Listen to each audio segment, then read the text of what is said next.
Agrippa does not equal Paracelsus. The temptation to group Agrippa and Paracelsus together is understandable. They are near contemporaries. Both lived during the Renaissance. Both were Christians who practiced and defended forms of magic. Both were controversial figures who made enemies. Both believed the cosmos was structured and alive. But Agrippa does not equal Paracelsus. Agrippa is a synthesizer. His project is architectural. He gathers strands of Hermeticism, Platonism, Kabbalah, astrology, and Christian theology, and arranges them into a coherent structure. His great work reads like a cathedral of correspondences. The elemental world mirrors the celestial world. The celestial reflects the intellectual. Divine names cascade downward. Symbols align upward.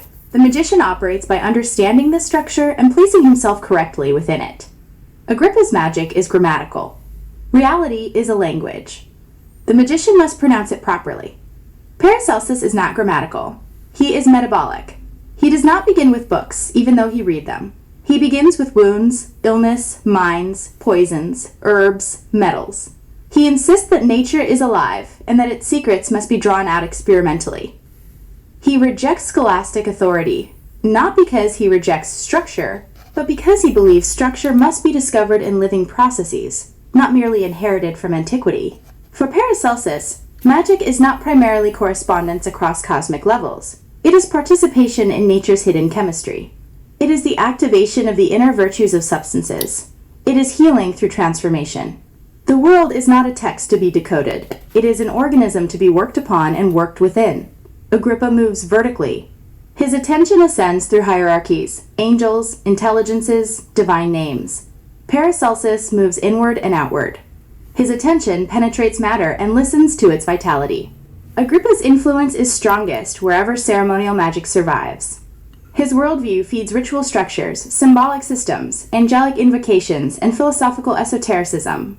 Paracelsus' influence spreads into medicine, toxicology, alchemical chemistry, Rosicrucianism, and early modern scientific practice. Even when his metaphysics fades, his insistence that the physician must experiment rather than merely cite authority remains. Agrippa systematizes inherited wisdom. Paracelsus detonates inherited authority.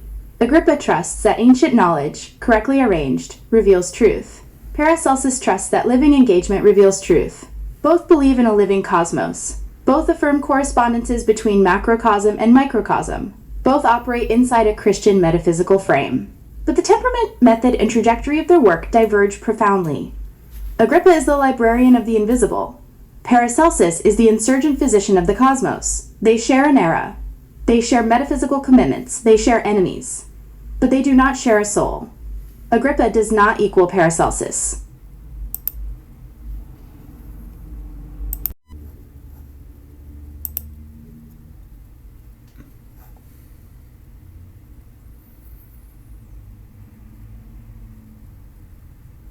And with these, let us now consider John Dee in this context.